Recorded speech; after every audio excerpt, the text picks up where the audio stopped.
Hello. Today we discuss a Jew's responsibility towards other Jews.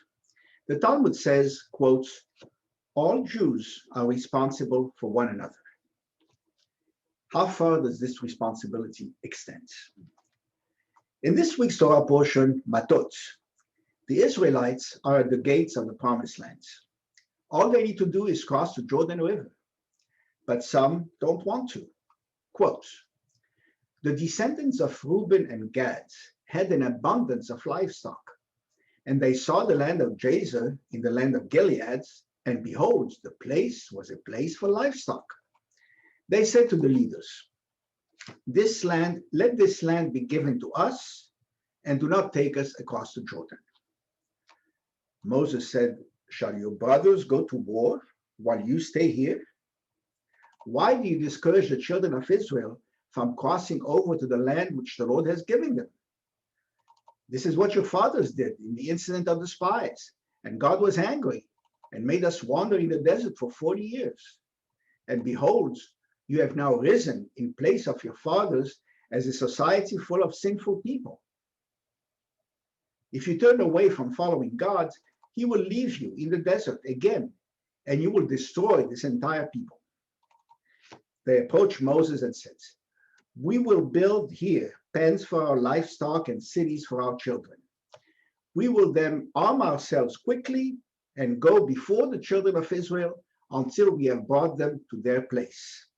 Our children will reside in the fortified cities, but we shall not return to our homes until each of the children of Israel has taken possession of his inheritance. We will not inherit with them on the other side of the Jordan and beyond, because our inheritance has come to us on the east bank of the Jordan. Moses said to them, if you do this, you shall be freed of your obligation from the Lord and from Israel, and this land will become your heritage before the Lord. Unquote. And this is what was done in the end. The tribes of Gad and Reuben were given the land they wanted on the east side of the Jordan. This episode raises many questions.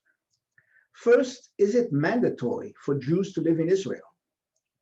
Did God make entry into the Promised Land mandatory? Are all Jews today commanded to live in Israel? This point is in dispute. Since the Talmud does not list the 613 mitzvot, there is no definitive list. The Rambam's list is the one most often quoted and used. It does not include a commandment to live in Eretz Israel, but the Ramban's list does. Both sages acted on their beliefs. When the Rambam was forced out of Spain, he lived only very briefly in Israel, then moved to Egypt, did all his work there and died there. When the Ramban was forced out of Catalonia, he went directly to Israel and worked and died there. Second, did Gad and Reuben act properly in refusing to settle in Israel? Yes, because they have freedom of choice. Rabbi Simcha Zissel of Kelm from 19th century Lithuania writes, why do Jews today continue to live outside Israel, on the other side of the Jordan or the other side of the Atlantic? Because they have found good grazing lands for their cattle, and it's a shame to give it up. Indeed, Moses did not say that their action was illegal. He only said they had a moral duty to help in the war. Third, did Gad and Reuben have a responsibility to fight for the Promised Land if they didn't want to settle in it? Yes. This is especially true because all Israelites helped them get the land they are in now. Otherwise, the other Israelites would think that they did not trust God, that they just wanted to avoid war, as in the matter of the spies, and that only material goods are important to them. Many ask today, is it right that the state of Israel should fight for us while we live in comfort far away? Note that only 5% of post-Holocaust Jewry was in Israel when it became independent on May 14, 1948. 600,000 out of 12 million Jews. This question brings us to our responsibility towards other Jews. As mentioned, the Talmud says flatly, Kol Yisrael Aravim ze baze. All Jews are responsible for one another. The literal translation is, all Jews are guarantors for one another. It is derived from the Torah, quote, and each man will stumble over his brother. The Talmud interprets this verse as, one Jew may suffer because of the sin of another Jew. Traditionally, the line also means that a Jew may perform a mitzvah in the place of another Jew.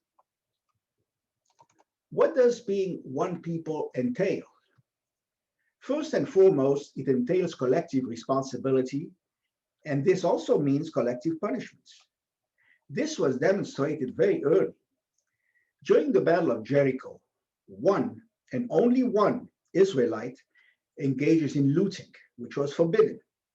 Quote, a Han of the tribe of Judah took of that which was prescribed, and the Lord was incensed with the Israelites.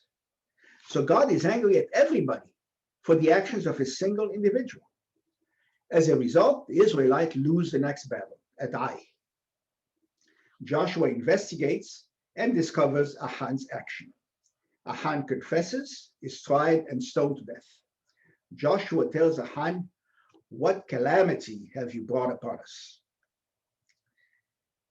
The idea is also vividly expressed in a midrash. A man with two heads claimed a double portion of his father's estate. King Solomon covered one of the heads and poured hot water over the other heads. The covered head cried from the pain, proving that it was really one person. The fall of the temples was due to collective sins, even though many did not commit them. The logic behind collective punishment is, when bad behavior is widespread and tolerated, it slowly becomes acceptable to all. The bad apple spoils the lot. In spite of their forced dispersion, Jews feel united and interdependent. When a Jew suffers anywhere, fellow Jews throughout the world express concern and try to help. This is heartfelt and not simply obeying commandments. Also, it is not a choice. The Midrash says, quote, the people of Israel are similar to a ship. If there's a hole in the lower holds, one does not say only the lower hold has a hole in it. Rather, they must immediately recognize that the ship is liable to sink and that they must repair the hole down below. Should Jews be quiet and avoid the limelight? Especially for a persecuted minority, the actions of one do reflect on the whole. In olden days, Jewish community leaders did not want Jews to become too prominent because their mistakes would have repercussions on the whole community. Better to stay in the shadows. But being prominent is no sin. Should we accept this philosophy today? The Torah tells us to rebuke sinners. Quote, rebuke your fellow and incur no guilt because of him. The clear implication is, if you don't rebuke him, you will be punished on his accounts. Don't hate him, don't avoid him, don't harm him, don't kill him, only rebuke him. The Talmud says, Rava said, you must rebuke another even 100 times. Even a student must rebuke a teacher if necessary. Rashi adds that the rebuke must be done in private. How far does the notion of being punished when another person sins extend? To the whole world, if you don't speak up against the sins. Quote, Rav, Rabbi Hanina, Rabbi Yohanan, and Rav Haviva taught, anyone who can protest the sinful conduct of the members of his household and does not protest, he himself is apprehended and punished. If he can protest the sinful conduct of the people of his town and does not do so, he is apprehended and punished. If he can protest the sinful conduct of the whole world and does not do so, he himself is apprehended for the sins of the whole world. Another issue. To be responsible for other Jews, we must first know where they are.